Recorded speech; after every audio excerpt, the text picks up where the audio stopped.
জাতীয় ঐকমত্য কমিশনের সুপারিশের ভিত্তিতে জুলাই চার্টার বাস্তবায়নের পর ডিসেম্বরে জাতীয় নির্বাচন হতে পারে। দুবাইতে একথা বলেন প্রধান উপদেষ্টা প্রফেসর ডক্টর মোহাম্মদ ইউনুস। শেখ খলিল সোহেলের ডেস্ক রিপোর্ট। বৃহস্পতিবার দুবাইতে ওয়ার্ল্ড গভর্নমেন্ট সামিটের প্ল্যানারি অধিবেশনে যোগ দেন প্রধান উপদেষ্টা প্রফেসর মোহাম্মদ ইউনুস। নির্বাচন নিয়ে সিএনএনের সাংবাদিক বেকি অ্যান্ডারসনের প্রশ্নের জবাব দেন তিনি। সংস্কার কমিশনের সুপারিশ পাওয়ার পর আমরা জাতীয় ঐকমত্য কমিশন গঠন করেছি। এখন রাজনৈতিক দল সহ অংশীজনের সাথে আলোচনা শুরু হবে। যেসব সুপারিশের উপর ঐকমত্য হবে তা নিয়ে জুলাই চার্টার তৈরি হবে।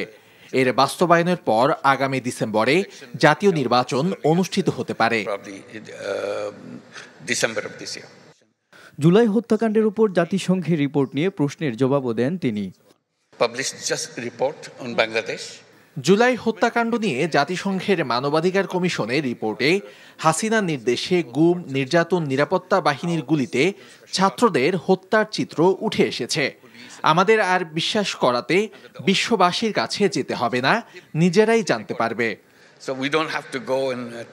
প্রশ্নের জবাবে নির্বাচিত সরকারের হাতে ক্ষমতা হস্তান্তরের পর নিজের ভুবনে ফিরতে চান বলে জানান 84 বছর বয়সী Yunus. Sheikh Khalil Sohel, NTV international desk.